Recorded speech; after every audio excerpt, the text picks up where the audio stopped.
Maithili express की शानदार प्रस्तुति।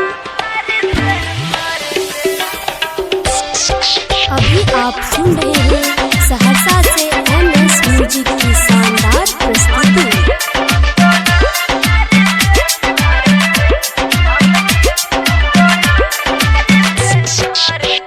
हमरा छोड़ के तू शादी जे कर ले लगे, हमरा छोड़ के तू शादी जे कर ले लगे, हम जियबो को ना मारते मारते, हमरा छोड़ के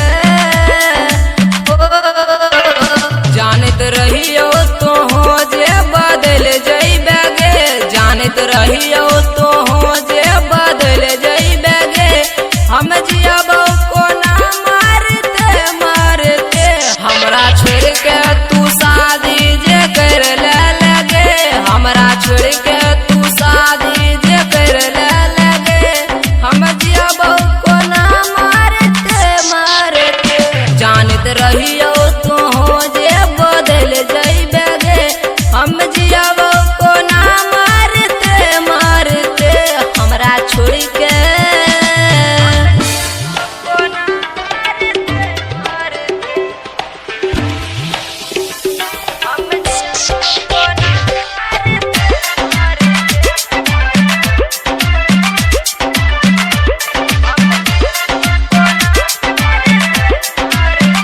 पूरे दुनिया जे हमर लूटे गेले गे, पूरे दुनिया जे हमर लूटे गेले गे, आज प्यार जे हमर मिटे गेले गे,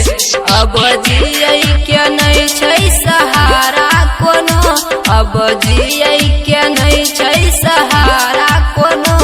हम जियबो कोना मारते मारते, हमरा छोड़ के तू शादी जे कर ले लगे,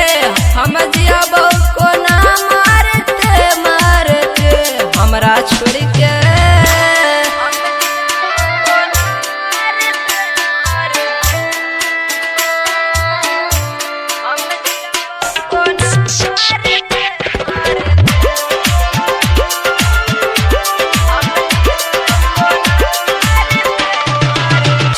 राइटर गुलशन के दुनिया